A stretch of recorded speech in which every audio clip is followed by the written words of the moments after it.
difficult, in the world of celebrity when one good time pals decide to drop you, move on, you're no longer of any use. I've been lucky enough, as you know, in this wonderful career to interview many different people, superstars who've seemingly fallen foul of, out of favor, out of grace. You see them all the time, don't you? Some of them disgraced, like, of course, the Hollywood actor Kevin Spacey, and then seemingly people who are redeemed and put back into the spotlight for no reason at all. Fascinating stuff. But now, as you can imagine, with Prince Harry, what's happened with his tell-all book is that it's been ripped apart, and those associated with it are now feeling the heat too. As ever, let me explain. Good morning, Neil Sean here in the wintry setting of course, beautiful England. Yes, nothing like a bit of frost, is there, to wake you up? Bit of instant Botox. By the way, didn't we set something off with the Yorkshire pudding stuff? I'm going to be trying the one with treacle. Yes, I think it's Lyle's golden syrup. Am I right? Yes. This black treacle as well. Does anybody know about that in your part of the world? I've seen it. I don't know whether, I don't know what the difference is. All looks too fattening though, isn't it? Everything you like, have you noticed? It's just too fattening. It's so annoying. But I'm glad we like the debate. Yes, Yorkshire pudding and cheese. If you haven't tried it, do try it. And of course, don't forget to try onion gravy with your Yorkshire pudding.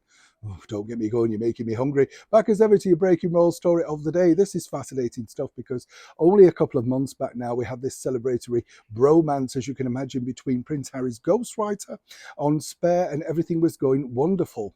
And then the difficulty is, you see, when you work closely with someone like that, and Madonna, the pop superstar, has found that out herself. She was working on a script based on a life story, and she's gone through one or two, shall we say, co-script writers, because you can't agree on things. But if they're paying you the big books, you have to agree. Penguin Random House paid JR, that was the ghostwriter of Spare, a lot of money. And the bottom line, of course, now for Prince Harry, he really does have to own all the words, all the content that is produced within inside that particular book.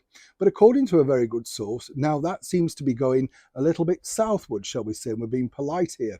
Yes, it looks like another person could have been, as they often say the words, markled. Not quite sure why or how, but a very, very close source within Penguin Random House is telling me that Prince Harry is looking to refresh his paperback edition by teaming up with another ghostwriter.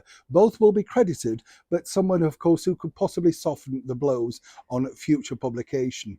Now, when you think about it, this does make sense, and you can't blame the ghostwriter. I fully stand with him on this particular instance, because as a journalist, partly myself, I do see that, you are in a corner, you're trapped, and those are the situations you're dealt with. But as ever, when anything goes wrong, particularly if you're dealing with celebrities, and as we often say here on the show, that is what Harry and Meghan are now, they never accept blame for anything. It's always your fault. So seemingly, as I say, right now, Prince Harry's scouting around for someone new to update that paperback edition, which will be out at some point around springtime.